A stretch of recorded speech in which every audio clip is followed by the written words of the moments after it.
Já.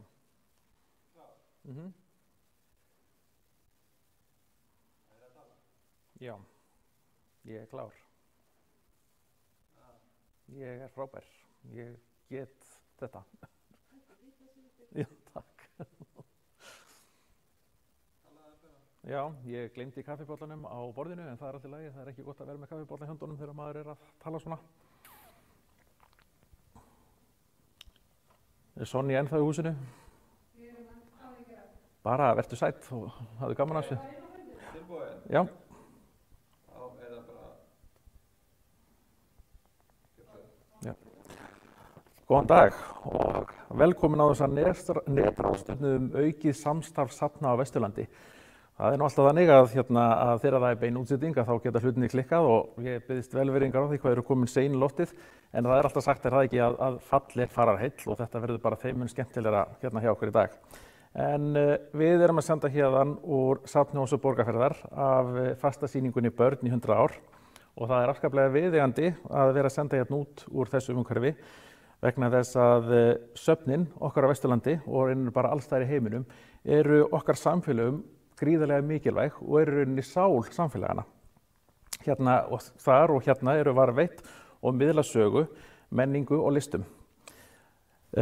Þarna einmitt menningin og þekkingin samofin og skjólstæðingar safnana koma úr öllum áttum, úr öllum aldurshópum og öllum stigum samfélagsins. Þannig eru söfnir rétti vettvangurinn til að miðla þekkingunni og menningunni, efla átthagafræðslu og veita innblástur í menningarlegri nýsköpun. Söfnin þurfa þannig að þróast í takti tíðarandann og nýlega höfum við séð hvað söfnin urðu gríðarlega mikilvæg þáttur í uppbyggingu afþreyingar fyrir ferðamenn og þá jafnt innlenda sem erlenda ferðamenn. Þannig stuðla þau beint að verðmætasköpun í hagkerfinu okkar og sem undirstrika aftur mikilvægi þeirra. Og núna þegar við erum að upplifa eins sögulega tíma eins og í heimsfaraldrinum þá afskaplega mikilvægt að hafa og mjög mikilvægt að hafa söfnin til þess að varðveita samtímasöguna og munina sem að skapast í þessum aðstæðum og það þá einmitt eitthvað fyrir komandi kynslóðir og til þess að rannsaka og einmitt sérstaklega til þess fyrir sagnfræðinga framtíðina til að rannsaka læra Og þá það sýningar listamannana. Það eiga að vera augrandi og það eiga að vera þannig að það fá fólk til þess að hugsa og þannig verða þær listamönnum og þeim sem að vinna í skapandi greinum afskaplega dýrmætur innblástur. Og þannig má segja það að söfnin eru afskaplega mikilvægur hluti í vél okkar samfélags. En allt breytingum háð og við sem samfélag höfum neyðst til þess að gera rafræn undanfarnum mánuðum og þannig sýnum við að söfnin þróast í takti tíman og tíðarandann og því ráðstefna núna í streymi. Yfirskrift ráðstefnunar aukið samstarf safna á Vesturlandi og í byggðaáætlun ríkisstjórnarinnar sem merkt aðgerð C14 einmitt talað þetta að auka samstarf safna og að stofnuð verði eða mynduð ábyrgðasafn á landsbyggðinni. Mennta- og menningarmálaráðuneytið hefur gert samninga við 4 landshluta og landshlutasamtökin og Vesturland og SSV hluti af þessu samkomulagi. En við erum svo heppin hérna á Vesturlandi að verkefni var nú þegar komið af stað þegar að byggðastefnan komst til framkvæmda og hafði þá SSV, Samtök sveitarfélaga á Vesturlandi, falið ráðgjafafyrirtækinu Creatrix að annast úttekt á samstarfi safna á Vesturlandi. Og í rauninni þetta verkefni einn hluti af því stóra verkefni og Signý Óskarsdóttir hjá Creatrix mun fjalla úttekt sína hérna í kynningunni hérna strax á eftir. En það var líka búið að stíga undanfarin ár hafi verið stigin skref í því að söfnin vinni meira saman og til dæmis var forveri minn í starfi menningarfulltrúa, hún Elisabeth Haraldsdóttir, annaðist verkefnastjórn á því að hanna og búa til plaggött fyrir söfnin sem eru að gagnast mjög vel í kynningastarfi safnanna. Í framhaldinu af ráðstefnunni og erindunum sem verða hérna eftir fer fram lokað málþing hver verða næstu skref í þessum málum. Á málþingið var boðin þáttaka forstöðumönnum og starfsfólki safna á Vesturlandi, nefndarfólk í menningarnefndum og starfsmenn menninga og markaðsmála sveitarfélaganna í landshlutanum. Þá boðið til umræðinnar fulltrúar frá einkareknum söfnum og sýningarhúsum allt Vesturland og munu gögnin af þessu fundi nýtast í stefnumótun eða hver svo sem næstu skref í verkefninu kunna verða.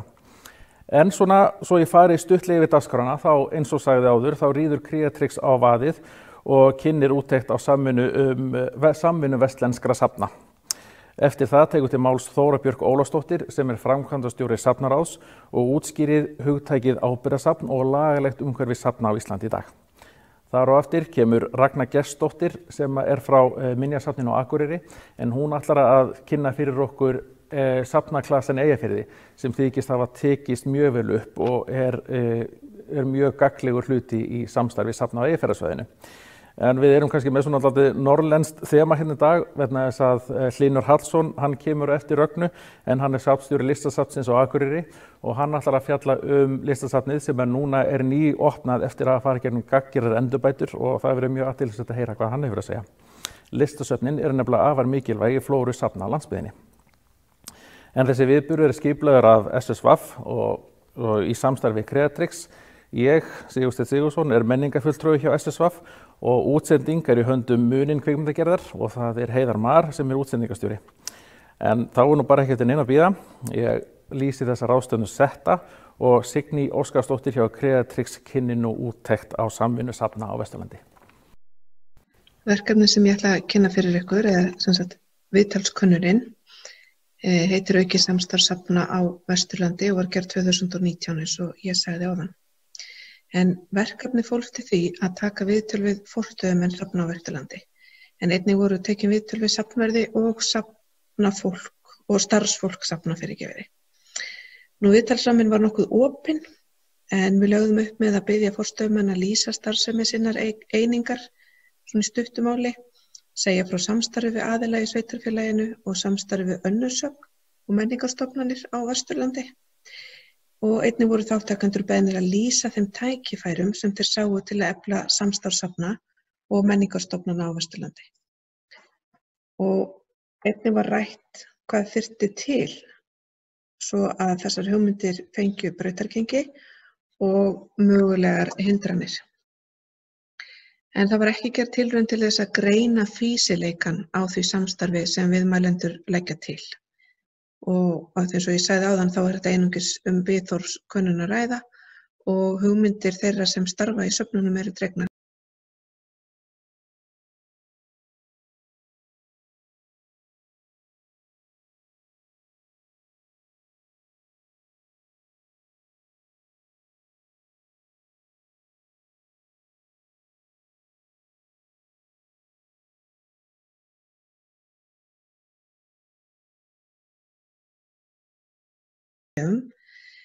Þá safn skilgreint sem varanleg stofnun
undir þessar skilgreiningar þó svo að ekki öll söfnin standi ein og sér undir öllum þeim þáttum sem skilgreina safn.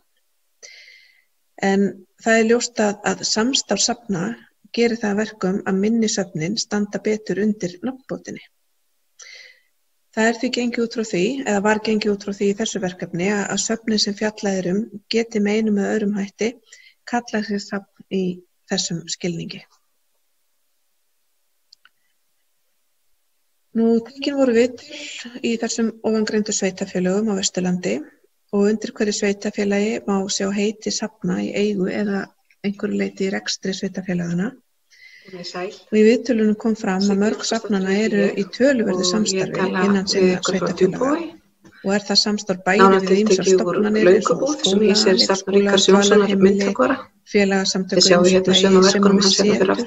sýningar og listamenn sem ekki heyra beint undir rekstur En hlutverk mitt að kynna fyrir ykkur niðurstöður og bæði verið beint á milli safna viðhorfakönnun eða viðtalskönnun við safnafólk á Vesturlandi þar sem við ræddum hugmyndir varðandi mögulega aukið samstarf safna á Vesturlandi. Könnunin var gerð 2019 og hér sjáum þið nokkur grautlega mynd. Það verður gaman að sjá hér í dag hvernig þessar hugmyndir verða svo teknar lengra á málþinginu á eftir hádegi fyrir þau ykkar sem munu vera þar.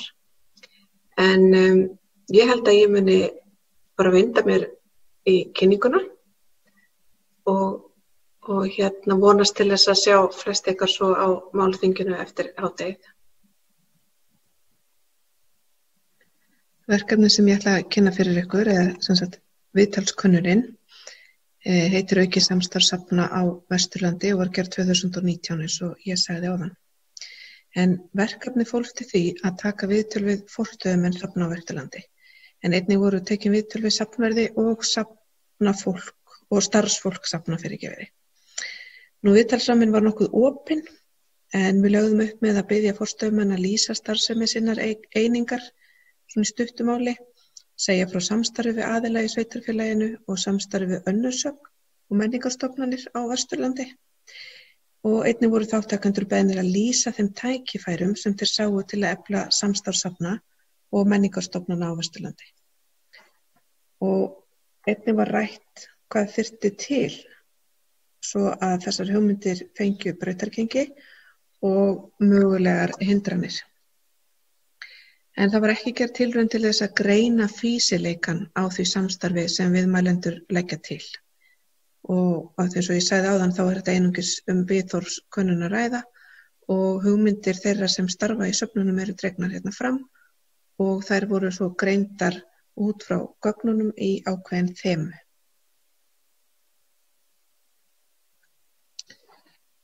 Það viðeigandi að gera aðeins grein fyrir því hvað felst í hugtakinu safn og hvernig unnið var með það hugtak í þessu verkefni.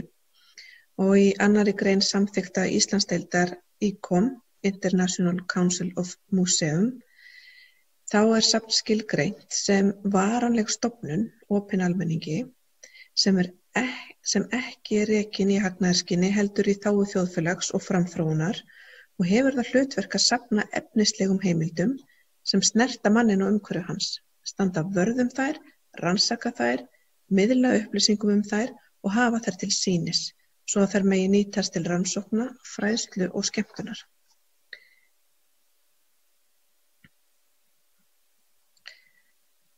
Hugtakið safn svo sérstaklega skilgreint í safnalögum og í lögunum segir að söfn séu varanlegar stofnanir sem starfa í þágu almennings og eru ekki rekin í hagnaðarskyni.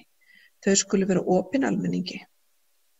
Og hlutverk þeirra að tryggja menningar og náttúruarf Íslands, varpa ljósi á menningar, náttúru og listasögur landsins, styrkja safnkost og heimildasöfnun innan síns sérsviðs og gera safnakost sinn og heimildasöfn aðgengileg almenningi og fræðimönnum. Í starfi sínu skulu söfn hafa leiðarljósi að auka lífsgæði manna með því að efla skilning á þróun og stöðu menningar, lista, náttúru eða vísinda. Og þau söfn sem hér fjallað falla öll að einhverju leyti undir þessar skilgreiningar þó svo að ekki öll söfnin standi ein og sér undir öllum þeim þáttum sem skilgreina safn. En það ljóst að samstarf safna gerir það að verkum að minni söfnin standa betur undir nafnbótinni. Það því gengið út frá því, eða var gengið út frá því í þessu verkefni að söfnin sem fjallað geti með einum eða öðrum hætti kallað sér safn í þessum skilningi. Tekin voru viðtöl í þessum ofangreindu sveitarfélögum á Vesturlandi og undir hverju sveitarfélagi má sjá heiti safna í eigu eða einhverju leyti í rekstri sveitarfélagana. Og í viðtölunum kom fram að mörg safnanna eru í töluverðu samstarfi innan sinna sveitarfélaga og það samstarf bæði við ýmsar stofnanir eins og skóla, leikskóla, dvalarheimili, félagasamtök af ýmsu tagi sem og við setur, sýningar og listamenn sem ekki heyra beint undir rekstur sveitarfélagana. Samstarf safna á Vesturlandi hefur bæði verið beint á milli safna sem og í gegnum samtök sveitarfélaga á Vesturlandi, meðal annars með liðstyrk menningarfulltrúa og eins hefur samstarfið á Snæfellsnesi verið mikið í gegnum svæðisgarðinn. Og hér sjáum við nokkur grautlega mynd þar sem við reynum að draga upp tengingar á milli safna á Vesturlandi og eins og þið sjáu þá eru fjölmörg listasöfn og bókasöfn og náttúrugripasöfn, ljósmyndasöfn og héraðsskjalasöfn á Vesturlandi. Og að auki þá eru byggðasöfn skilgreind, eru ákveðin byggðasöfn skilgreind sem viðurkennd söfn samkvæmt safnaráði.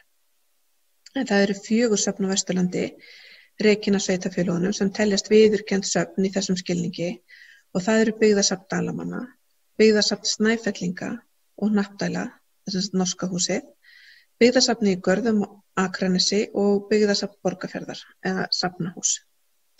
Landbúnaðarsafn Íslands einnig viðurkennt safn en ekki í rekstri sveitarfélags.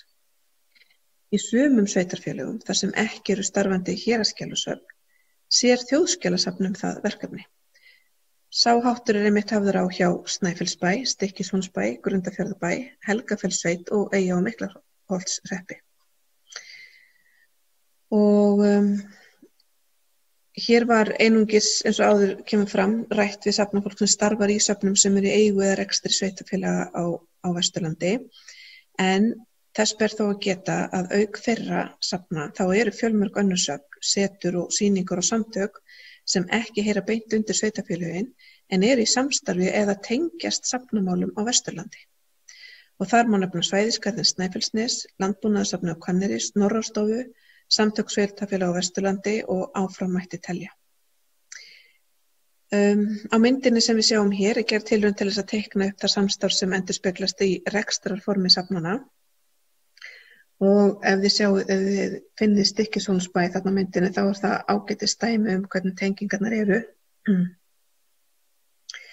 En Stykkishólmsbær rekur Norska húsið sem kemur að umsjón vatnasafns og eldfjallasafnsins en hýsir líka byggðasafn þar sem sveitarfélögin Stykkishólmsbær, Helgafellssveit, Grundarfjarðarbær, Snæfellsbær og Eyja- og Miklaholtshreppur mynda samlag reksturinn.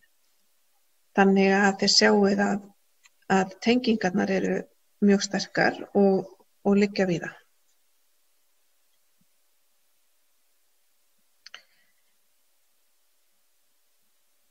Flest söfnin á Vesturlandi, eins og áður kom fram, eru í miklu samstarfi bæði í sínum sveitarfélögum og á Vesturlandsvísu.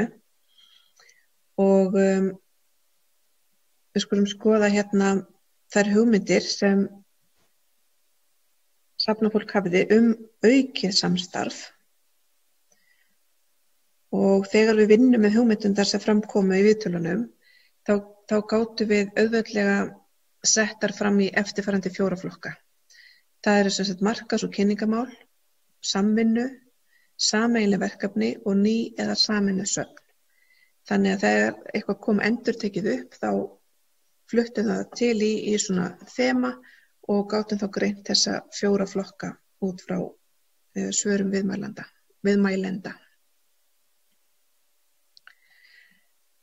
Nú skulum byrja á því að skoða markas- og kynningarmálin. Þegar rætt var samstarfsmöguleika safna á Vesturlandi þá nefndu margir einmitt markas- og kynningamál sem tækifæri og talað var að hægt væri að útbúa sameiginlegt markaðsefni og auglýsingar fyrir söfnin og það var líka nefnt að hægt væri að gera sameiginlegan safnabækling sem lægi frammi á öllum stöðum. Sameiginlegt safnakort var hugmynd sem kom upp og gagnvirkur snertiskjár. Nokkrir viðmælendur nefndu veggspjöld sem voru unnin fyrir söfnin sem dæmi vel heppna samstarfssafna á Vesturlandi og töldum að meira mætti gera því á meðan aðrir orðuðu að veggspjöldin hefði ekki náð nógu langt sem kynningarefni. Námskeið í nýtingu samfélagsmiðla var líka tekið sem dæmi gott samstarf á Vesturlandi. Flestir töluðu að nýta mætti samfélagsmiðlana meira og efla hæfni starfsmanna til að nýta þá betur í markaðs- og kynningarstarfi.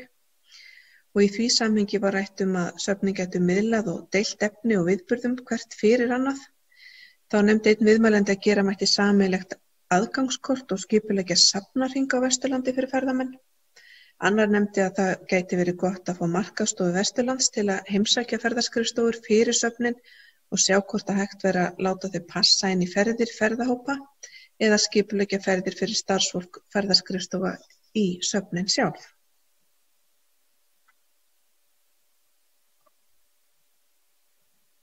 Nú ef við lítum aðeins á samvinnuna, þá var ýmiss konar samvinna rædd í tengslum við aukið samstarfssafna og viðmælendum var tíðrætt þörfina fyrir að efla tengsl og samtal starfsmanna safna á Vesturlandi. Margir töluðu að það gæti verið mikill ávinningur í því að hittast og bera saman bækur og þá var sérstaklega minnst á að gott væri að hafa sameiginlega fræðslufundi, miðla upplýsingum styrki og sækja saman styrki og horfa þá jafnvel til sameiginlegs menningararfs á svæðinu. Þá var nefnt að aukin samvinna og samstarfið söfn, setur og sýningar sem ekki eru með stöðu viðurkenndra safna en starfa í landshlutanum væru af hinu góða. Sameiginleg innkaup safna á tækjum og hugbúnaði sem nýttist til dæmis ljósmyndasöfnum var líka ein af hugmyndunum sem kom upp. Í tengslum við hugmyndina aukna samvinnu var minnst á möguleikan á að vera með Facebook-síðu og hvort menningarfulltrúi Vesturlands gæti mögulega haldið utan hana. Eins kom tillaga að stofna samtök safna og sýninga á Vesturlandi. Safnaklassinn í Eyjafirði var nefndur sem dæmi til fyrirmyndar í samvinnu safna. Þá nefndu viðmælendur að samvinna í tengslum við nýsköpun var líka áhugaverð og einn nefndi að það væri draumur ef hægt væri að setja upp nýsköpunarsetur sem tengdist skapandi greinum.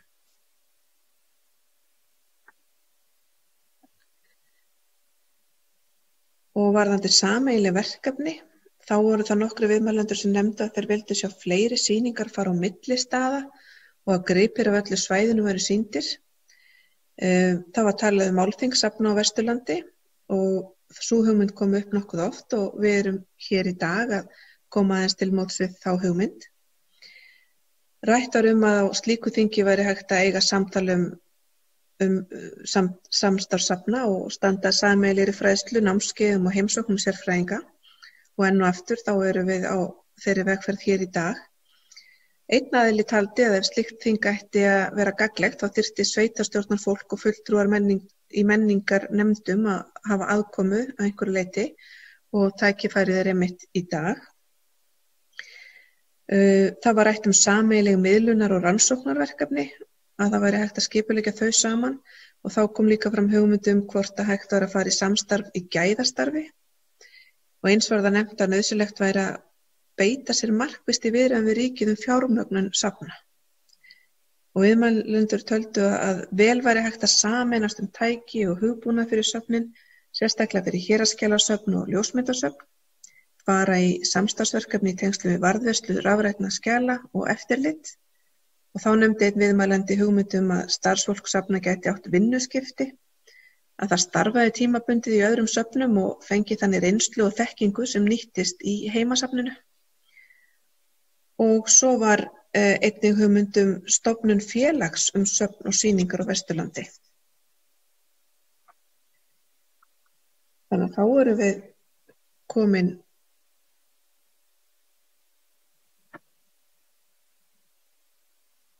í nýja eða sameinuð söfn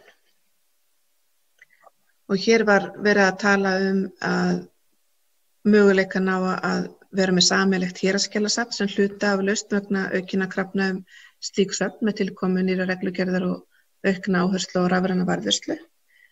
og varðveislusetur var líka nefnt sem væri þó í sérhæfðu húsnæði þar sem væri viðurkenndar geymslur fyrir skjalasöfn, listasöfn og ásamt safnkosti byggða og minjasafna. Bent var á að vara taka safnið á Reykholti þyrfti nýtt húsnæði sem gæfi möguleika á samstarfi. Og það kom líka fram að það væri ekki endilega þörf fyrir sameiginlegt varðveislusafn, heldur þyrfti frekar meira pláss á stöðunum sjálfum inn í sveitarfélögunum, en viðmælandinn taldi samt hugmyndina ekki vitlausa. Og einnig kom fram að það væri mögulega ekki ráðlegt að fara í sameiginlegt héraðsskjalasafn eða varðveislusetur þar sem söfn þurfi að vera nálægt íbúum, að íbúar væru á móti því að safnkostur færi úr héraði. Þannig að þið sjáið að undir þessum lið eða í þessu þema, þar sem var verið að ræða annarkvort ný eða sameinuð söfn, að þá voru mjög skiptar skoðanir. En það eru þá þessar tvær hugmyndir sem voru sérstaklega nefndar. Það var sameiginlegt héraðsskjalasafn fyrir allt Vesturland og svo varðveislusetur.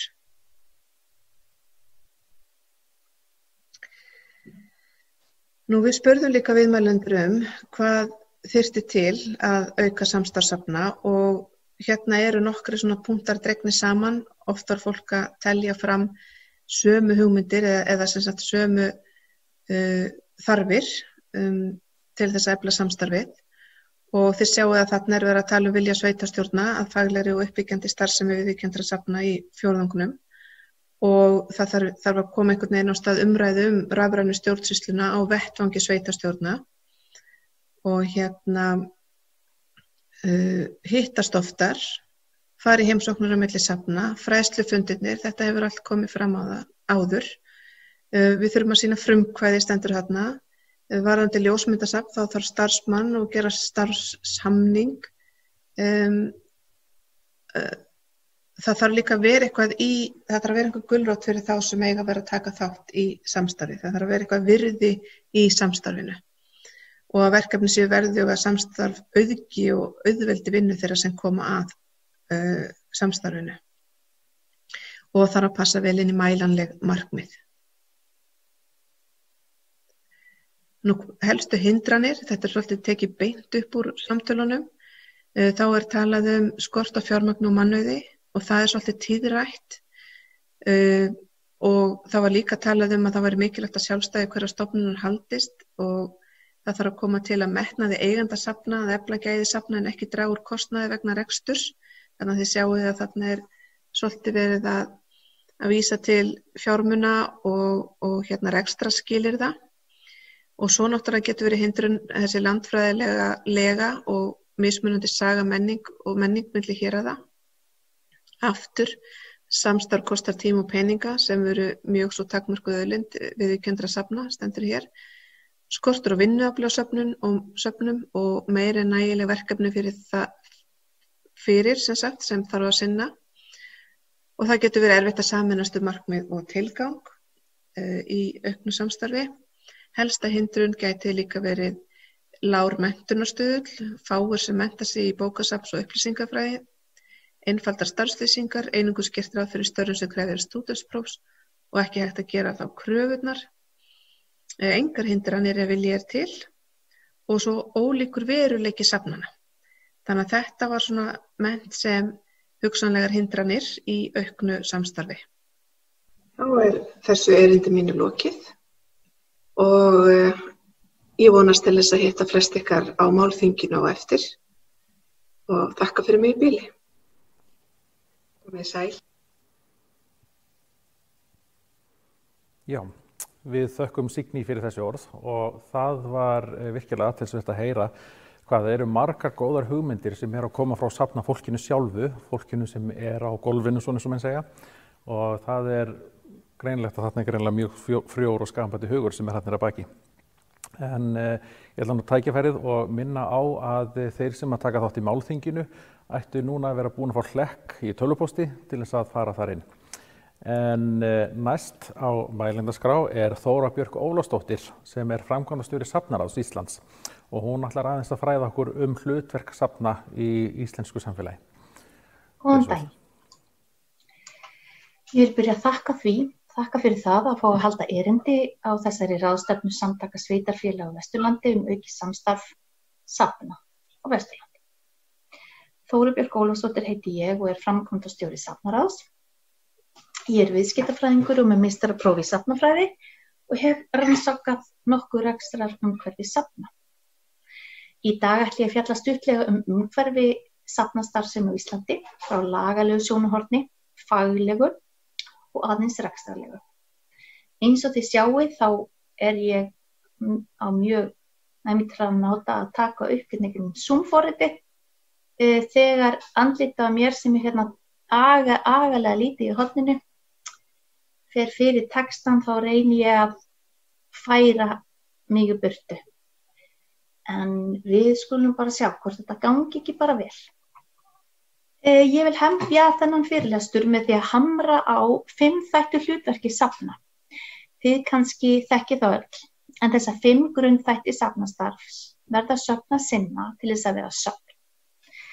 Byggja þessi 5 grunnatriði á alþjóðlegum reglum alþjóðasamtaka ICOM. Söfn allan heim eiga að fara eftir þessum grunnreglum, hvort sem þau í Djibouti eða á Djúpavogi. Ef við horfum á þessi 5 atriði sem einhvers konar keðju, þá fyrsti hlekkurinn að safna. Því einhver það safnkosturinn að vera. Svo kemur að skrá safnkostinn. Það þarf að varðveita hann, rannsaka hann og að lokum að miðla. Eins og glöggt á þessari yfirferð 5 grunnþættina það þessi þáttur sem mesta kastljósið á, miðlunin. En það bara toppurinn á ísjakanum eins og þið öll örugglega vitið og skýrir þá að einhver leyti rekstrakostnað safnanna. Starfsemi safna gilda safnalög sem tóku gildi 1. janúar 2013 og gott fyrir þá aðila sem starfa innan safnagerðans að kynna sér innihald þeirra laga vel. Þar má greina áherslu stjórnsýslu og stjórnvalda í safnastarfi á landinu.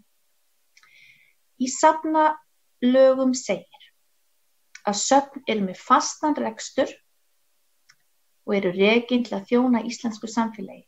Þau opin almenningi og safna, varðveita, rannsaka og miðla því sem til vitnis manninn, sögu hans og menningu, náttúru og umhverfi í nafni samfélagsins og til framgangs þess. Þau skulu hafa leiðarljósi að efla skilning á þróun og stöðu menningar, lista, náttúru eða vísinda.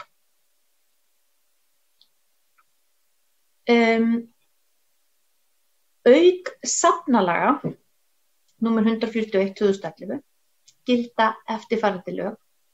Lög menningarminjar númer 80/2012, lög þjóðminjasafn, lög náttúruminjasafn Íslands og myndlistarlög. Auk þess sem minnst á söfn og safnaráð í einhverjum fleiri lögum. Lög menningarminja fjalla ýmislegt snerti menningararfinn og á þeim lögum starfa minjastofnun á sviði menningarminja. Notkun íslenska hugtaksins safn hefur stundum vafist fyrir mönnum. Það sem að ræða hugtak sem bæði notað yfir hinar eiginlegu stofnanir sem sinna öllum þáttum safnastarfs og einnig fyrir saman safnhluta eða safnkostinn sjálfa, eins og á ensku collection. Safnalög voru fyrst sett árið 2001 og komu þá í stað þjóðminjalaga. Og gildu þau lög með breytingum til áramóta 2013 en núverandi safnalög tóku gildi. En hver tilgangur laganna?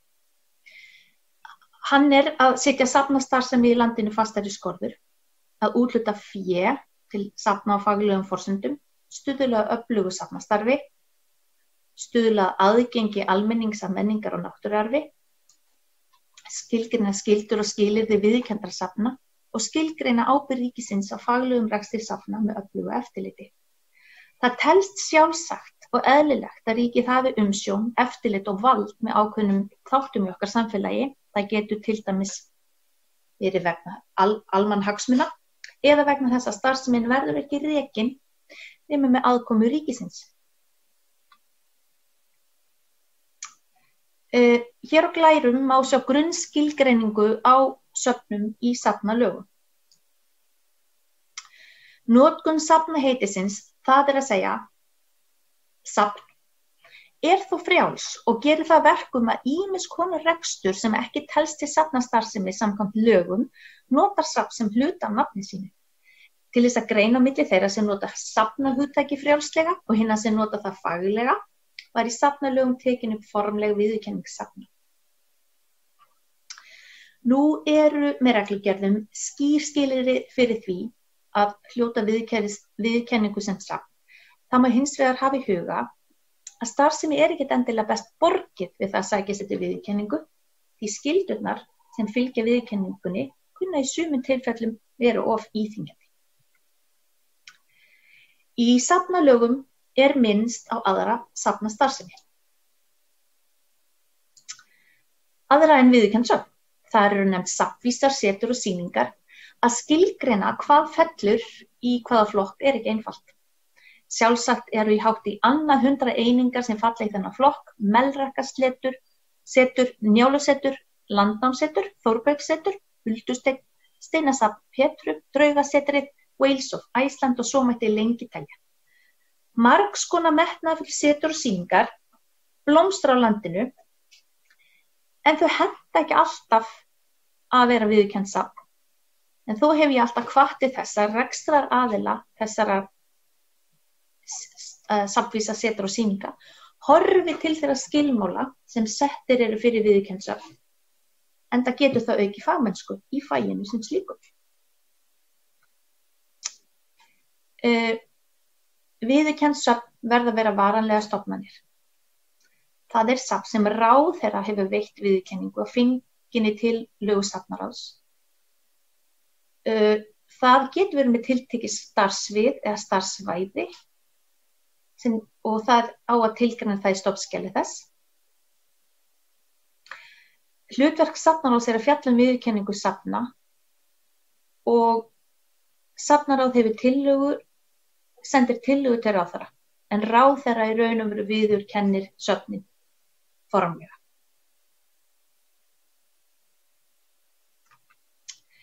Hér koma nokkrar staðreyndir viðurkennd söfn. Það eru 46 viðurkennd söfn á landinu í augnablikinu. Það eru 11 listasöfn, 27 menningarminjasöfn, 5 náttúruminjasöfn og 11 söfn sem eru með blandaða starfsemi. Blönduð starfsemi þá safn sem rekið ásamt öðrum menningarstofnunum með fleiri en eitt safn undir sér. Sem dæmi akkúrat safnið sem þessi ráðstefna haldin í, safnahúsið í Borgarnesi. Það dæmi blandaða starfsemi.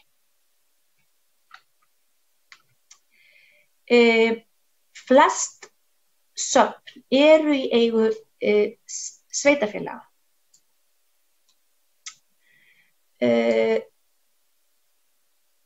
En það eru 29 þeirra. Eitt viðurkennt safn ríkisstofnun, það Gljúfrasteinn, og 16 söfn eru sjálfseignarstofnanir. Og innan þessara 46 viðurkenndra safna eru tæplega 10 milljónir gripa, eða 9.814.467 safngripir. Það verður að minnast á fyrst að vera að tala með rekstrarformi hér að það marktækur munur á rekstraröryggi þessara forma. Oft búa sjálfseignarstofnanir við erfitt rekstrarumhverfi og þurfa miklu leyti að reiða sig eingöngu á sjálfsaflafé.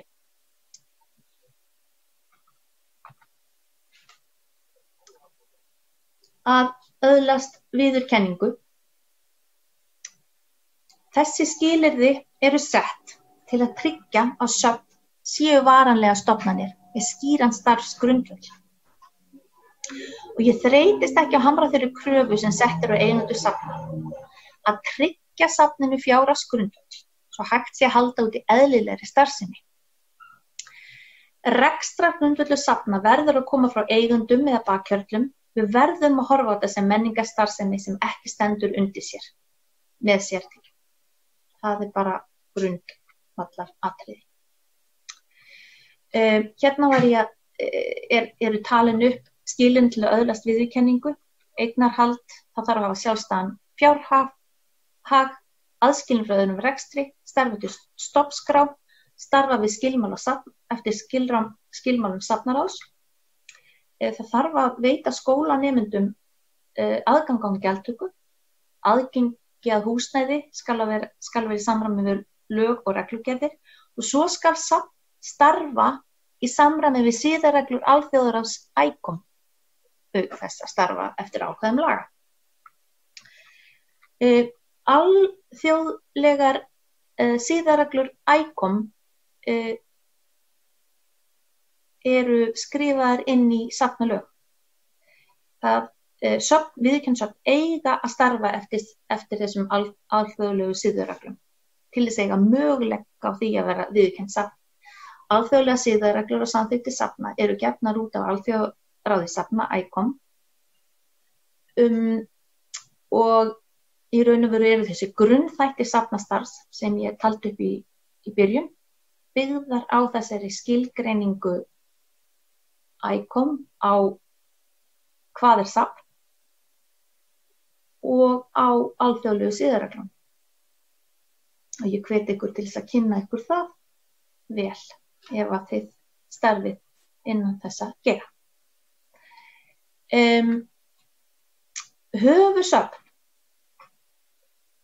Höfuðsöfn skulu hafa forystu í málefnum safna á sínu sviði. Þau skulu stuðla að eflingu og samræmi í safnastarfi og leiða faglegt samstarf safna og annarra aðila. Höfuðsöfn skulu leita sig að efla og auka þekkingu og færni starfsfólks safna. Höfuðsöfn eru í eigu ríkisins og eru miðstöðvar safnastarfsemi hvert á sínu sviði. Þau eru stofnuð með lögum þar sem nánar kveðið starfsemi þeirra. Þau eru öðru söfnum til ráðgjafar. Og skulu stuðla að samvinnu safna og samræmdri safnastefnu hvert á sínu sviði. Höfuðsöfnin eru 3 á Íslandi. Það Listasafn Íslands. Það höfuðsafn á sviði listminja. Það Náttúruminjasafn Íslands sem höfuðsafn á sviði náttúruminja og Þjóðminjasafn Íslands sem höfuðsafn á sviði menningarminja. Þjóðminjasafn og náttúruminjasafn byggja tilvist sína og sérlögum starfsemina en Listasafn Ísland frá 1. janúar 2013 rekið á grundvelli myndlistarlaga. Áður giltu reyndar sérlögum safnið og þessi breyting í anda fleiri laga, til dæmis leiklistarlaga sem gilda einnig Þjóðleikhúsið. Skyldur höfuðsafna eru margar. Í safnalögum meðal annars nefnt að þau skulu koma ráðgjöf varðandi ráðstöfun eða förgun safngripa viðurkenndra safna og eiga að taka á móti stefnumörkun viðurkenndra safna. Ábyrgðarsöfn. Það hefur verið ansi mikið rætt það líka. Ábyrgðarsafn viðurkennd safn sem falið að bera ábyrgð á ákveðnum þáttum safnastarfs á tilteknu sviði eða landsvæði. Höfuðsafn gerir tillögu að ábyrgðarsafni en ráðherra felur safninu formulega að vera ábyrgðarsafn. Eins og hér kemur fram þá það í raun og veru verkahring höfuðsafns að skilgreina þörfina á ábyrgðarsafni, það að segja hvaða þætti safnastarfs myndu styrkjast með ábyrgðarsafni. Sem dæmi gæti verið eitthvað ákveðið svið, svo sem ábyrgðarsafn á sviði sjóminja eða ábyrgðarsafn á einhverju landsvæði. Hlutverk ábyrgðarsafns getur verið viðamikið og það safn sem yrði valið sem ábyrgðarsafn yrði að vera traust í rekstri, þá bæði rekstrargrunlega og í mannauði og byggja starf sitt á öflugum faglegum grunni. Í lögum kemur einnig fram að forstöðumaður ábyrgðarsafns skal vera í fullu starfi og hafa háskólamenntun og staðgóða þekkingu á sviði safnsins. Safnið þarf að auki hafa einn starfsmann í viðbót sem starfar eingöngu á ábyrgðarsviði safnsins.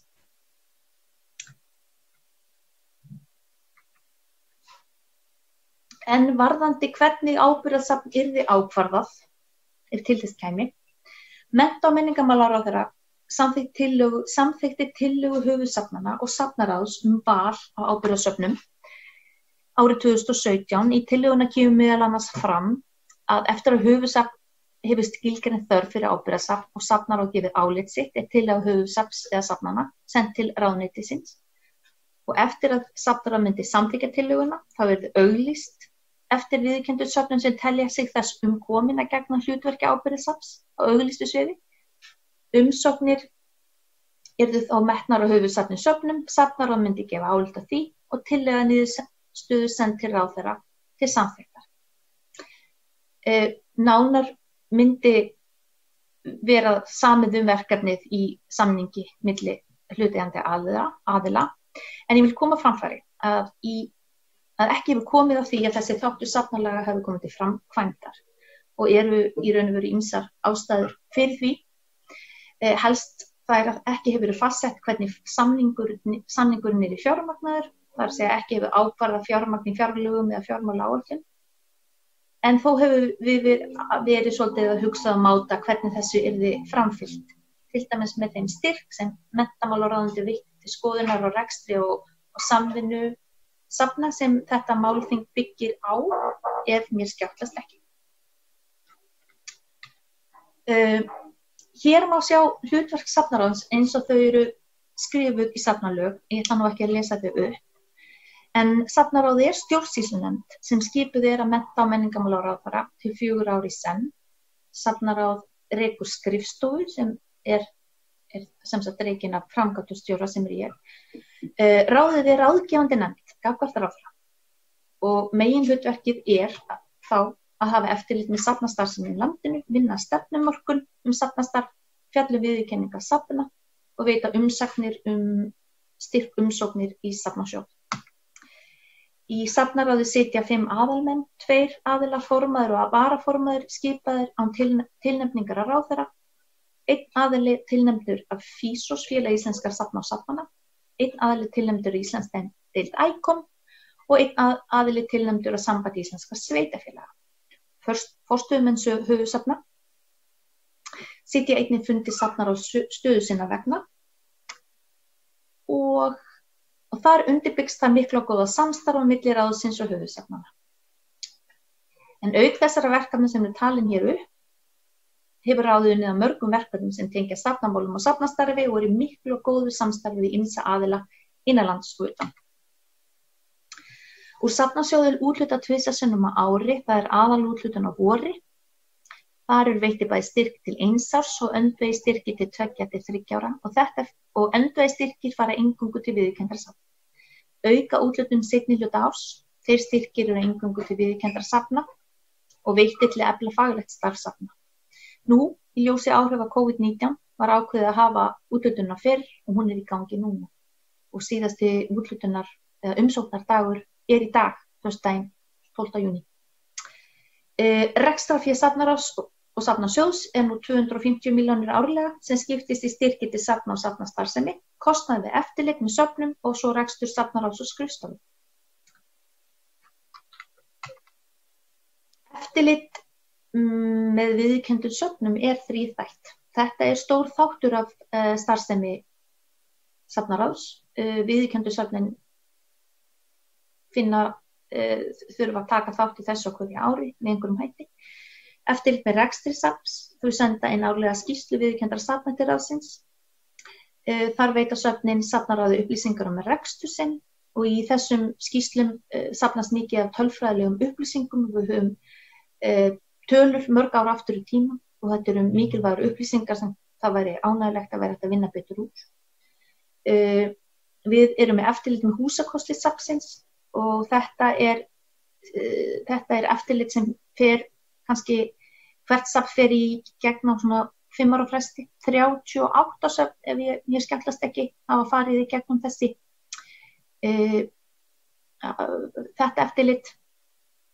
Hver hringur í raun og þegar þú færð frá því þú færð tilkynningu eftirliti þar til að það er búið, þá er það 23 ár sem það tekur.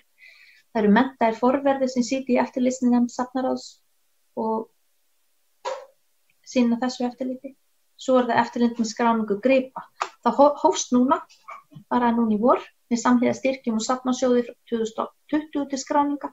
Þetta einhvers konar símat á skráningu safna í SARP. Og þessi hluti unnin í samstarfi við rekstrarfélag SARPs.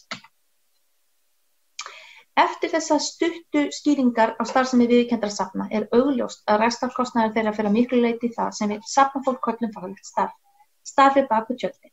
En gesturinn sér bara þessi einu starfsemi, viðlaun. Framtíð safna.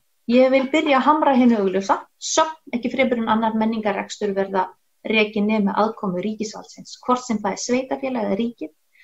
Söfn og menning samfélagsþjónusta sem auðgar mannlífið og staðarandann, fræðir og í bestu tilfellum eykur skilning og brýtur niður múra milli fólks og samfélaga. Það náttúrulega gleðir efni að síðustu áramót kom hækkun í safnasjóði til frambúðar sem hefur eflt safnastarf mikið og mun gera á næstu árum. Við sjáum þá þróun hjá söfnum í eigu sveitarfélaga að farið að reka söfn ásamt annarri menningarstarfsemi undir einum hatti. Það aukið samstarf milli sviða og svæða og miklu möguleikar felast í því og ég held að það sé samstarf sem mun blómstra og komið til að vera. Í gögnum safnaráðs sést svo líka augljós munur á rekstrarumhverfi sjálfseignarstofnana annars vegar og safna í eigu sveitarfélaga og eigu ríkisins hins vegar og í COVID-19 var þetta svolítið augljóst.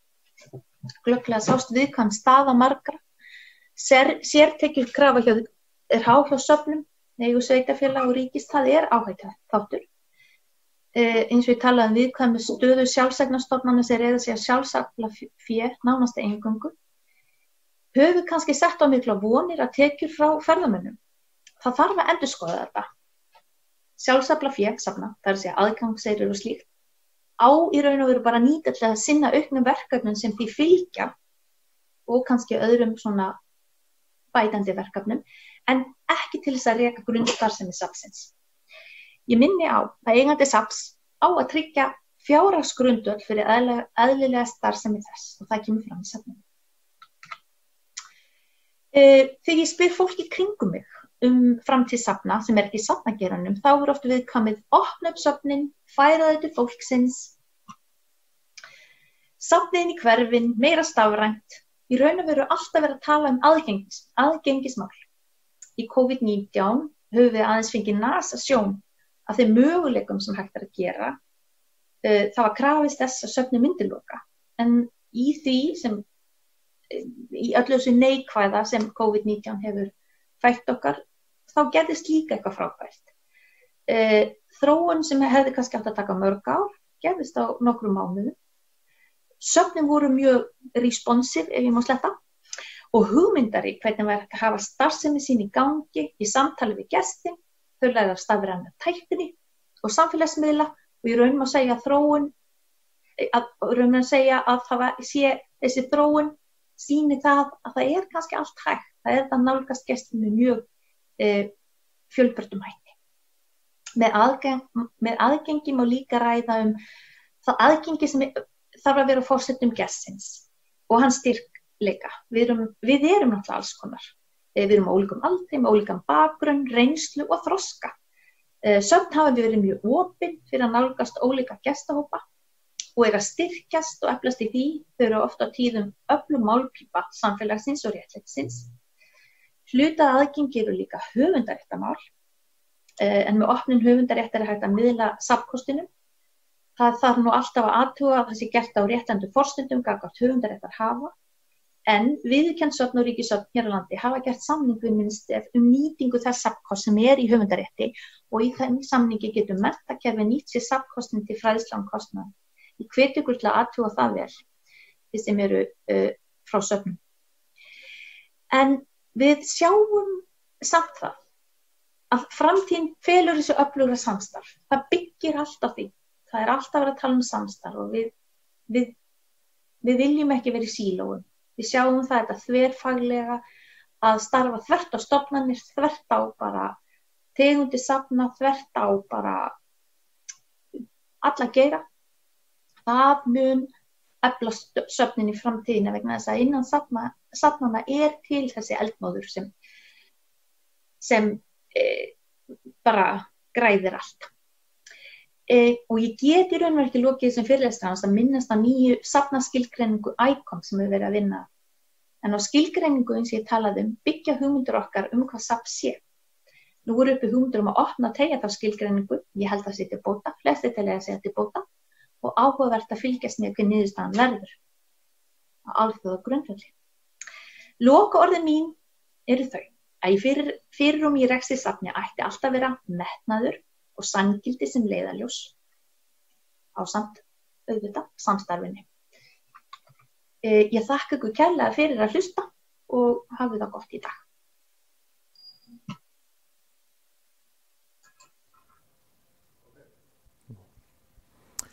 Já, við þökkum Þóru fyrir þetta erindi og það gott að glöggva sig á þessum málum, hvert umhverfi, lagalegt umhverfi safna á Íslandi í dag. En við höldum áfram. Næst það kynning á safnaklassanum í Eyjafirði og það Ragna Gestsdóttir sem starfandi á Minjasafninu á Akureyri sem núna með erindi. Gjörðu svo vel. Góðan daginn. Ég heiti Ragna Gestsdóttir og starfsmaður Minjasafnsins á Akureyri. Ég ætla að segja ykkur frá starfsemi safnaklassa Eyjafjarðar, segja frá þeim vettvangi almennt, hvernig samstarfinu og skipulaginu hjá okkur háttað og okkar helstu verkefnum. Minjasafnið hluti af safnaklassa Eyjafjarðar og lengst af hefur safnið átt þar fulltrúa í stjórn og eða verkefnastjórnum. Ég var fulltrúi Minjasafnsins í stjórnum á árunum 2013 til 2016 og seinna hef ég svo tekið þátt í ýmsum verkefnum á vegum klassans. Safnaklassi Eyjafjarðar eru öll söfn í sveitarfélögum við Eyjafjörð. Fjallabyggð, Dalvíkurbyggð, Hörgársveit, Akureyrarkaupstað, Eyjafjarðarsveit, Svalbarðshrepp og Grýtubakkarhrepp. Hugmyndin með þessu samstarfi að sameina krafta allra safna og sýninga á svæðinu, bæði kynningamálum sem og að veita hvort öðru faglegan stuðning.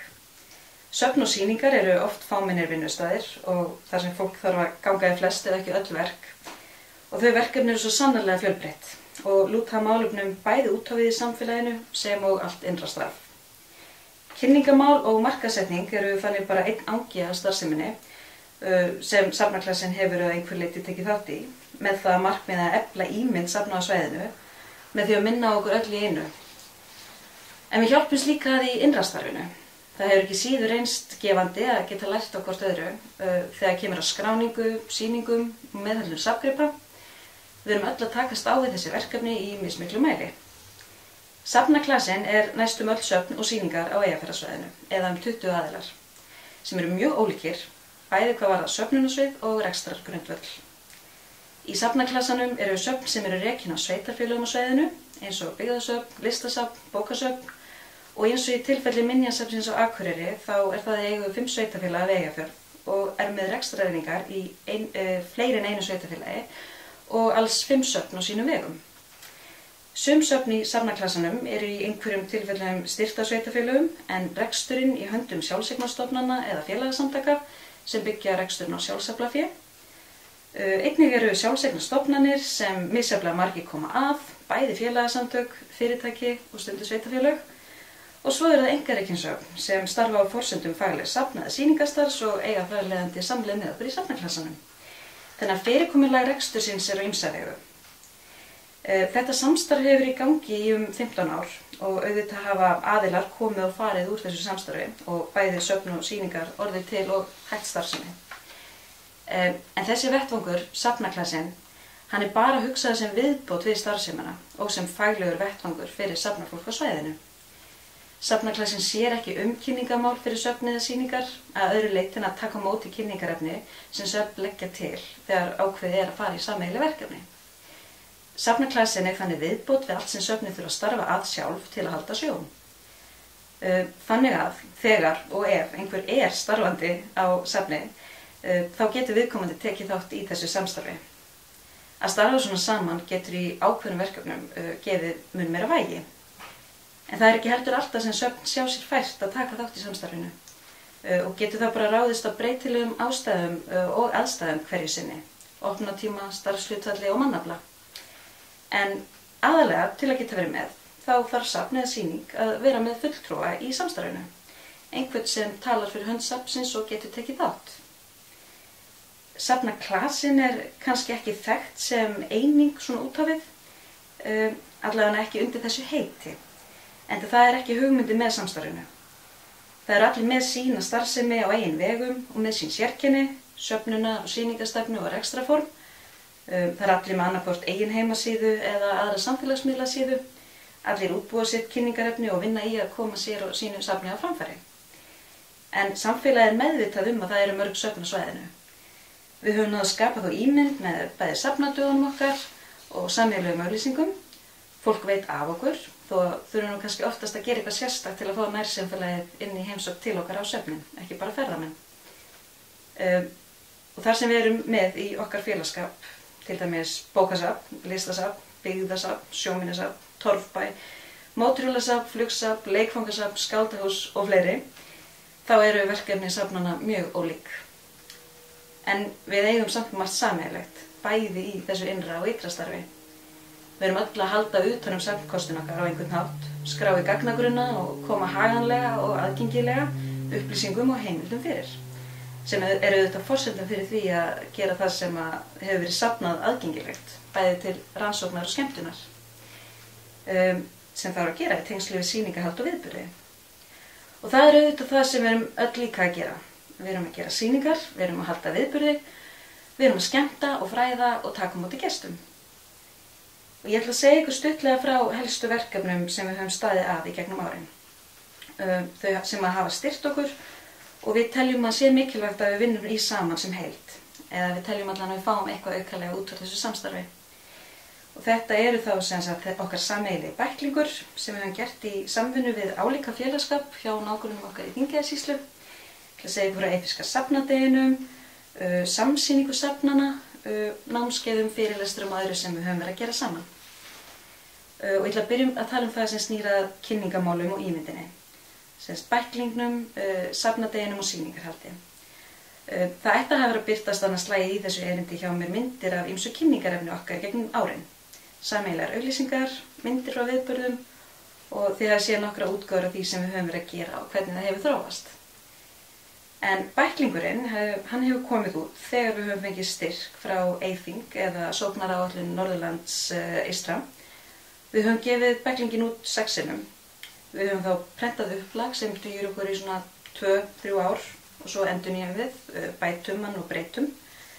Þetta hefur sína kosti og galla eins og allt prentað efni sem ekkert uppfært reglulega og frá svona mörgum og ólíkum aðilum sem allir taka líka sjálfstæðar ákvarðanir breytingar og eins og breytingar á opnatíma og gjaldskrám og sýningum og öðru slíku. Og það getur verið alltaf flókið að gera slíkan bækling sem á enda svona lengi þegar tæplega 40 aðilar að auglýsa sig svona saman á einu vegum. Og alla jafna þá höfum við bara unnið þessa vinnu sjálf, annarkvort stjórn safnaklasans eða þar til skipuð verkefnastjórn og þá annarkvort í sjálfboðastarfi eða meðfram öðrum störfum. Og það hefur bara reynst náttúrulega gríðarleg vinna að gefa út svona bækling og halda utan um hann. En okkur finnst bæklingurinn skipta okkur máli. Okkur finnst gott að geta verið með sameiginlegt kynningarefni sem við dreifum hérna á svæðinu. Þannig að þrátt fyrir alla netmiðla og sjálfstætt kynningarefni þá höfum við haldið í bæklingin. Þó að sé í rauninni alltaf óvissa á milli ára hvort að hann verði gefinn út áfram. Og auðvitað eru opinberir aðilar sem kynna svæðisbundna starfsemi og taka saman álíka upplýsingar. Markaðsstofurnar, Akureyrarstofa, menningarfulltrúar sveitarfélaga, á heimasíðum hvers sveitarfélags hægt að nálgast allar þessar upplýsingar í rauninni. Þær samantektir ná annarkvort þá yfir stærra heildarsvæði en við störfum út frá eða minni svæðum. Hvert safn fyrir sig tekur þannig þátt í slíkum kynningum og sér sig þar. En eftir að þessi tónn var settur að tala söfn í Eyjafirði, þá hefur það bara einhvern veginn reynst okkur vel að við teljum. Afmarkað svæði fyrir okkur að vinna með, 1/4 en margir þéttbýliskjarnar og mjög mikið að vera til að vinna með.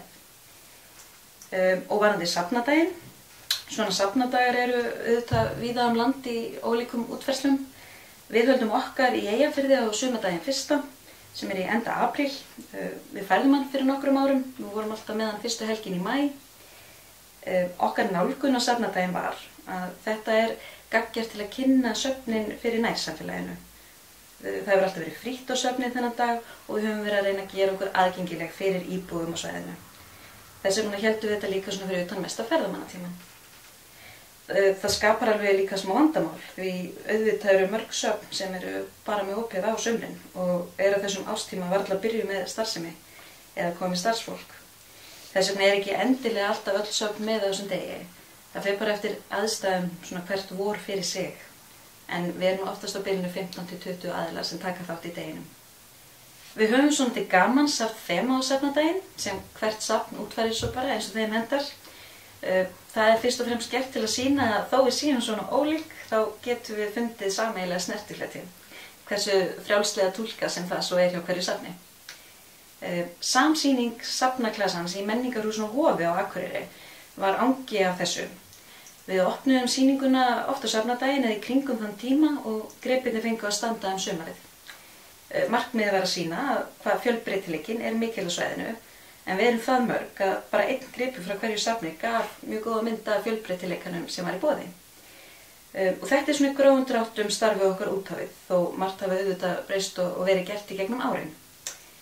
En það sem við höfum líka alltaf reynt að vinna að og í samþykktum félagsins og yfirlýstur tilgangur og skiptir okkur líka bara miklu máli, það að stuðla fræðslu og endurmenntun innan hópsins. Við höfum verið að fá til okkar námskeið og fyrirlesara þegar við sjáum eitthvað sem hentar fyrir hópinn. Sem dæmi þetta þá höfum við fengið inn fyrirlesara og starfsmenn safna utan safnaklasans til að kynna málefni sem varða starfið. Það hefur til dæmis verið haldið kynninga á starfi ICOM, Alþjóðlegu safnaráði og Íslandsdeildinni, en íslensk safnalög eru tengd alþjóðlegum lögum safna. Við höfum líka fengið kynningu á starfsemi Bláa skjaldarins sem eru alþjóðleg samtök verndun menningarverðmæta. Við fengum nýlega 2 námskeið til Akureyrar, annað var skráningu í sameiginlegan gagnagrunn safna, sarpur.is, sem flest söfn skrái og þá buðu fleiri söfnum á Norðurlandi að taka þátt. Einnig erum við nýbúin að sitja námskeið meðhöndlun safnkosts og við fengum til þess forvörð til að fræða okkur þau mál. Þannig að þó að aðilar safnaklasans séu mjög ólíkir, þá finnum við oftast einhvern sameiginlegan flöt.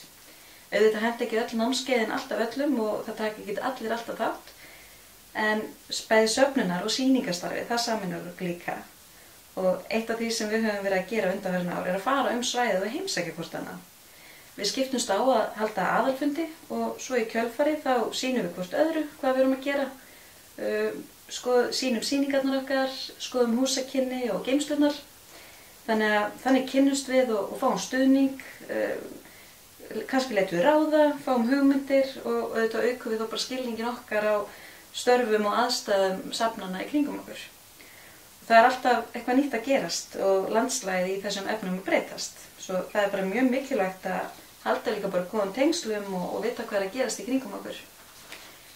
Og svona í lokin þá erum við auðvitað komin sem heild á samfélagsmiðla og erum að fikra okkur þar áfram. En það bara í þróun hvernig við erum að gera það sem þessi ákveðna heild. Við erum á Facebook og nýlega líka Instagram. Þessar síður byrjuðu fyrst og fremst út af þessum viðburði eyfirska safnadeginum. En svo þegar við fórum að koma bæklingnum í rafrænt form og öll söfn fóru auðvitað að vera duglegri að búa til viðburði á samfélagsmiðlum, þá vantaði okkur einhvern vettvang til að koma þessu á framfæri. Við kynnum okkur á Facebook og Instagram undir heitinu Söfn og sýningar við Eyjafjörð pluss hashtagið Eyfirski á Instagram. Þar erum við bara að reyna að setja inn efni sjálf, hvert safn fyrir sig þegar tilefni til. Og markmiðið auðvitað að gera aðgengilegt fyrir þá sem að leita sér að þess konar afþreyingu að sjá okkur saman á einum stað. Og það sem auðvelt svona að koma upplýsingum á framfæri hratt og breytilega. Og svo nota þennan vettvang til að beina fólki áfram inn á síður safnanna þar sem nánari upplýsingar yfirleitt að finna. En þetta ennþá auka afurð hjá okkur og við erum að reyna að finna út hvernig best að færa svona sameiginlegar kynningar á jafn kvikt form og samfélagsmiðlar eru. En annars þá mjög lítið hægt að fletta okkur upp í netheimum sem þessari heild safnaklasi Eyjafjarðar. Það nefnilega mjög margar áskoranir við að halda út svona samstarfi. Það margt mjög gott og gefandi við þetta og við fáum margt út úr þessu. En þessu fyrirkomulagi eru ýmis takmörk sett. Það mikil vinna á bakvið allt sem gerist í svona samstarfi. Hver auglýsing, hönnun, viðburður, Facebook-fersla, námskeið eða skemmtun, að safna saman og halda sambandi við svona mörg söfn og ólíka aðila bara mjög stórt dæmi sem fólk hefur bara mjög misjöfn tök á að sinna sem auka afurð í safnastarfinu. Minni söfn með starfsmenn í mjög litlu starfshlutfalli eða í sjálfboðastarfi, það getur bara mjög erfitt fyrir þessa aðila að taka þátt, hvort sem það að senda fólk á námskeið eða bara hreinlega að svara erindum. Aðstæður eru mjög breytilegar hjá þeim, stærri söfn þau á svo líka bara meiri umsvig, þannig að hlutfallslega þá eru ólíkir aðilar í safnaklassanum oft bara í mjög svipaðri stöðu við að reyna að halda sjó hver á sínum stað og hver með sín verkefni. En ef það einhverjar spurningar varðandi safnaklassa Eyjafjarðar, þá velkomið að senda mér fyrirspurnir. Það eru upplýsingar mig á heimasíðu Minjasafnsins á Akureyri og annars bara þakka ég fyrir mig og vona að þetta hafi verið fróðlegt. Takk kærlega fyrir þetta, Ragna, frá Minjasafninu á Akureyri.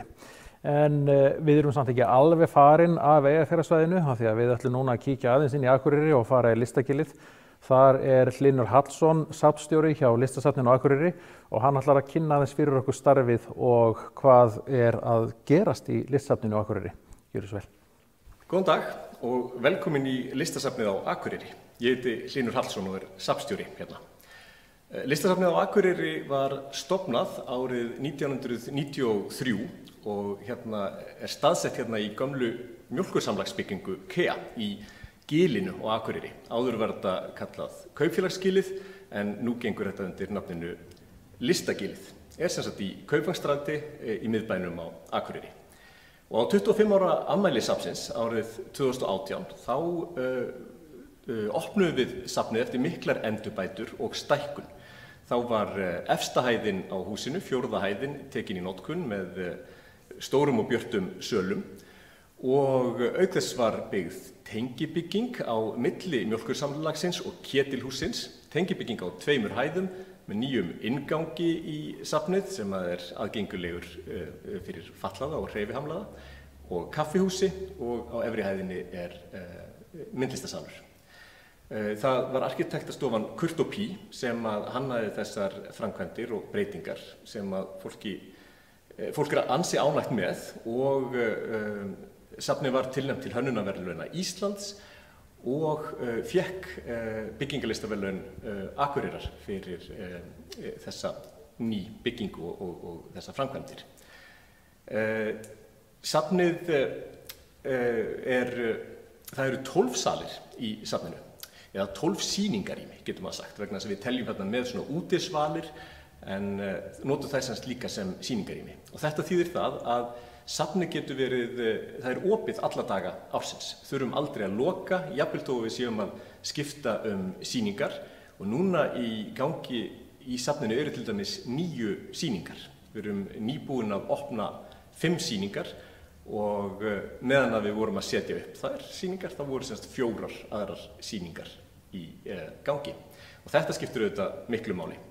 Safnið opið semst alla daga frá klukkan 12 til 5 og við erum 7 starfsmenn hérna í safninu í 6 stöðugildum og auk þess starfsfólk í móttöku. Starfsfólki skiptist þannig að það fólk á skrifstofu, það kynningarstjóri, við erum með 2 krafta í hálfum stöðum í safnkennslunni og svo það auðvitað í sambandi við uppsetningu sýninga og þess háttar og húsvörður. Það var mikilvægur líka.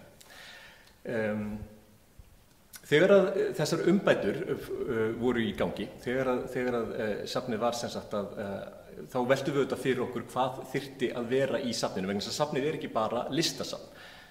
Við erum líka með gestavinnustofur hérna og auðvitað safnfræðslurými sem heilmikið notað af skólahópum og listagilið sem heild og innan veggja listasafnsins með sér inngangi eru sem sagt sýningarrekin, sjálfstætt rekin sýningarými rekin af listamönnum í flestum tilfellum. Þetta mjólkubúðin sem rekin af myndlistafélaginu, Rösk sem hópur myndlistakvenna. Hinum megin við götuna Deglan sem Gilfélagið rekur og svo var að flytja inn á jarðhæð Ketilhússins listhópurinn Kaktus sem svona eiginlega svona fjölistahópur, hefur verið að fremja gjörninga saman og inniheldur bæði myndlistamenn og tónlistamenn og fleiri og fleiri. Aðeins kannski að segja ykkur svona frá samstarfi safnsins líka við önnur söfn. Og við höfum verið í heilmiklu samstarfi bæði við aðalnáttúrulega við önnur listasöfn. Til dæmis eins og listasafn ASÍ. Eins og þið vitið kannski þá listasafn ASÍ býr yfir frábærum safnkosti en hefur hins vegar ekkert hús til að sýna í. Og þess vegna það bara vel þegið hjá þeim að við bjóðum upp á sal og tökum við sýningum frá þeim. Og það hefur gengið mjög vel. Höfum sett 2 slíkar sýningar upp og fleiri eru í undirbúningi á þarnæsta ári. Og síðan það þetta heilmikið samstarf við til dæmis Hafnarborg í Hafnarfirði.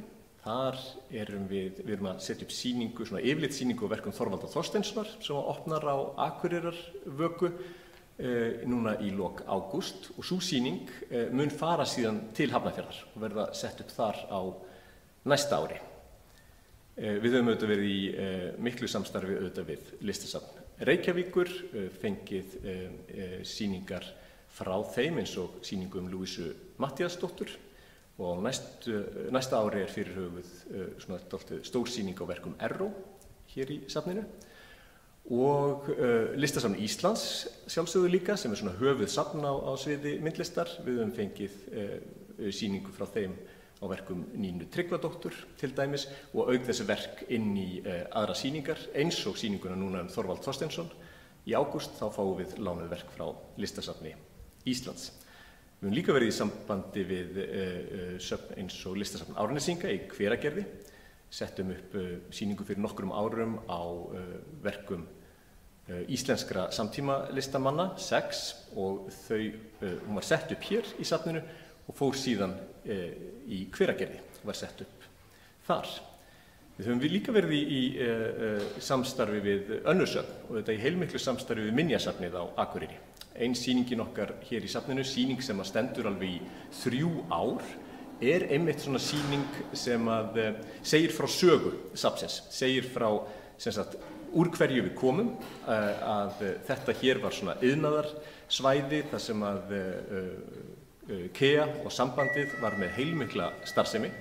Hér var ekki bara mjólkursamlag, kaffibrennsla, efnagerð, gosdrykkjaframleiðsla, málningaverksmiðja og sápugerð, svo eitthvað sé nefnt. Og þessi sýning sem þá fengum við myndir, gamla ljósmyndir frá Minjasafninu, segja svona dálítið frá því hvernig þetta kaupfélagsskil varð til sem varð síðan að Listagili. Og hérna í Listagilinu núna, það ekki bara listasafn og þessi sýningarými, sjálfstæður reknu sýningarými, heldur myndlistaskólinn hérna líka til húsa. Það eru vinnustofur listamanna og íbúðir listamanna og auðvitað nokkur veitingahús. Allt sem gerir þetta svona dálítið skemmtilegu og lifandi samfélagi og það auðvitað frábært að það sé staðsett í miðbæ Akureyrar. En nú ætlum við að færa okkur aðeins og ég ætla að segja ykkur frá safnfræðslunni okkar. Hér eru komin í sal 7 í Listasafninu á Akureyri og hérna stendur yfir sýning á verkum Hrafnhildar Arnardóttur sem kalla sig líka Shoplifter. Og þessi sýning stendur alveg í heilt ár og hún í rými sem tengt safnkennslu rýmin okkar. Og eins og ég sagði áðan þá tökum við á móti mörgum hópum sem koma hingað og þetta eru leikskólabörn, allt frá 3 ára aldri, grunnskólabörn og framhaldsskólakrakkar og líka nemendur háskólanna, bæði háskólans hér á Akureyri og Háskóla Íslands og Listaháskólans. Síðan komu þetta nemendur myndlistaskólans líka í heimsókn til okkar. Og nemendurnir, það fyrir auðvitað eftir aldri, þeir koma hingað og fá yfirleitt leiðsögn einstaka sýningar eða allt safnið og svo þetta mjög vinsælt að setjast niður eða leggjast á gólfið og teikna. Og við erum líka með svona einhver verkefni fyrir eldri nemenduna, en það fer auðvitað bara mikið eftir kennurum, hversu mikil tími til stefnu og svo framvegis. En þetta allavega starf sem við höfum lagt mikla áherslu á og finnst fræðsluhlutverk Listasafnsins skipta miklu máli. Og þessi sýning Hrafnhildar, hún auðvitað mjög litrík og það sem börnum finnst frábært, það að það má koma við verkin. Heitir Faðmar og má sem sagt svona faðma þetta aðeins að sér. Og sýningarnar hér, og það auðvitað kosturinn sko við að vera með svona mörg rými, 12 sýningarrými, að við getum stillt sýningarnar af að það eru mjög mismunandi langar. Algengur sýningartími hjá okkur eru 3 mánuðir, 2 til 3 mánuðir hver sýning. En sumarsýningarnar eru í 6 mánuði og sýningarnar í þessu rými eru alveg í heilt ár. Það eru opnaðar á Akureyrarvöku og eru þá fram í miðjan ágúst árið eftir. Og það sama gildir útisýninguna út á Svölum. Og síðan eru við líka með sýningar sem eru ennþá lengur. Ég myndist áðan á sýninguna sem við settum upp í samvinnu við Minjasafnið hérna á Akureyri, svona söguna, hvað var áður í Listagilinu. Hún alveg í tæp 3 ár, sú sýning, og sýningin sem við stóðum í áðan, Úrval, sem sýning á verkum í úr safneign Listasafnsins, hún stendur í 2 ár. Henni verður skipt út núna í desember og þá fáum við sýningu frá Listasafni Háskóla Íslands. Og það eitt annað safn sem við höfum verið í samvinnu við. Við glemdi reyndar að minnast á áðan að við höfum líka sett upp sýningu í samvinnu við Minjasafnið Hvoll á Dalvík. Það var sýning sem var blandað saman gömlum sýningamunum úr Minjasafninu þar og síðan nýjum verkum lifandi myndlistamanna. En hér erum við sem sagt stödd í þessu sýningarými þar sem svona sérstaklega á að höfða til barna, og næsta sýning sem opnar í ágúst á þessu ári verður á verkum Lilju Erlu Adamsdóttur. Og hún líka að vinna með svona mjúk verk sem jafnvel, við ætlum að tala við hana, hvort það megi koma við þig. En nú ætlum við að færa okkur upp á efri hæðina og ég ætla að segja ykkur aðeins frá sýningunum þar. Nú erum við komin á efstu hæðina í Listasafninu, þar sem við erum núna með 3 einkasýningar í gangi og við erum hér stödd í sýningu Heimis Björgúlfssonar. Og við erum oft spurð svona hlutverk eða tilgang Listasafnsins og við segjum yfirleitt alltaf að Listasafnið sé fyrst og fremst fyrir eigendurna, og það eru auðvitað Akureyringar vegna þess að Akureyrarbær á og rekur Listasafnið. En það eru auðvitað líka fyrir ferðamenn og þá sem að koma í heimsókn. Og ef að Akureyringar eru ánægðir með safnið sitt og koma hingað, þá spyrst það auðvitað út og þeir bjóða gestum sínum að koma hingað. Og þannig hefur það verið síðustu ár að ferðamenn eru 70–80% af gestum yfir sumartíman og stór hluti erlendir ferðamenn. En yfir vetrartíman snýst þetta við. Þá það heimafólk sem það bil 70% af gestunum. Þetta hefur verið að breytast aðeins á síðustu árum með svona aukinni vetrarferðaþjónustu. Þá hefur þeim verið að fjölga erlendum ferðamönnum sem að koma í safnið. Og við vitum auðvitað ekki hvernig það verður næsta vetur, en vonum auðvitað að ferðamenn fari að streyma aftur til landsins. Og margir eru auðvitað með það bara sem markmið að koma hingað, en sumir bara velta fyrir sér hvað skemmtilegt að gera á Akureyri, og þá Listasafn eitt af því. Og við þekkjum það sjálf kannski þegar við erum einhvers staðar í heimsóknum erlendis og maður að veltaði fyrir sér hvað maður ætlar að gera, að þá eru söfn og oft listasöfn svona eitt staður sem maður vill mjög gjarnan heimsækja. Menntunarhlutverk Listasafnsins eru auðvitað líka mikilvægt. Það að taka á móti skólahópum á öllum aldri, það mikilvægt hlutverk safnsins. En síðan þetta líka þetta safnara hlutverk safnsins. Það að skrá söguna, að safna myndlist og að miðla myndlist, segja frá því sem að hefur verið gert og auðvitað líka því sem að gerast í dag. Við erum með mjög margar samtímalistasýningar, þar sem að annarkvort samsýningar eða einstaka listamenn, þar sem að við erum að sýna hvað að gerast akkurat núna. En við höfum líka svona lagt áherslu á að sýna verk gömlu meistaranna og höfum kannski svona gefið konum sérstaka athygli þar vegna þess að þær hafa verið svona aðeins undir í sögunni og við sjáum það líka bara í safneign listasafnsins að það eru miklu fleiri verk eftir karla heldur en konur en það að breytast og að verða miklu meira jafnrétti og jafnræði á því sviði. En hér uppi á efstu hæðinni eru sem sagt 3 nýjar sýningar núna. Það Heimir Björgulsson sem býr og starfar í Los Angeles, Brynja Baldursdóttir sem með mjög fallega sýningu og massífa, hún býr og starfar á Siglufirði og svo það hún Jóna Hlíf Halldórsdóttir sem býr og starfar í Reykjavík með mjög, getum við sagt, sýningu sem svona full af húmor. Og 4. sýningin reyndar hér uppi á 4. hæðinni sýning Eiríks Arnars Magnússonar. Hún út á svölum og það verk sem heitir Turnar og stendur alveg í heilt ár. Þannig að ég segi bara, verið velkomin til Akureyrar og verið velkomin í listasafnið á Akureyri. Við reynum að taka vel á móti ykkur. Já, við þökkum Hlyni Hallssyni kærlega fyrir erindið og óskum honum á Akureyringum innilega til hamingju með stóru glæsilegt listasafn. En hann Hlynur, hann var síðastur en ekki sístur í erindaröðinni hjá okkur í dag og þar með fyrri hluta þessar ráðstöfnu lokið og streyminu verður senn hætt héðan og safnahúsi Borgarfjarðar. En eftir það tekur við lokað málþing sem fyrir hagsmunaaðila safna á Vesturlandi og þeir gestir sem hafa fengið boð og hafa skráð sig þeir eiga að vera búin að fá tölvupóst með hlekk til að komast inn á fundina sem hefur opnast mjög fljótlega eftir útsetningu lýkur. En við hjá Samtök og sveitarfélög á Vesturlandi við þökkum Creatrix kærlega fyrir samstarfið við skipulagningu þessa viðburðar og það þá Signý Óskarsdóttir og Magnús Nótt hjá að fá þakkir. Við þökkum innilega mungerð og þá Heiðari Mar sérstaklega fyrir að annast útsetningarstjórn frá safnahúsinu. Við þökkum líka auðvitað safnahúsi Borgarfjarðar kærlega fyrir að taka okkur inn og vera mjög liðleg og vera með svona smá andlega hjálp svona þegar tæknin var að stríða okkur í morgun. Og síðast en ekki síst þá þökkum við einnig fyrir fyrirlesurunum sem kom í dag. Það Þóra Björk Ólafsdóttir frá Safnaráði, Ragna Gestsdóttir frá Minjasafninu á Akureyri og Hlynur Hallsson frá Listasafninu á Akureyri.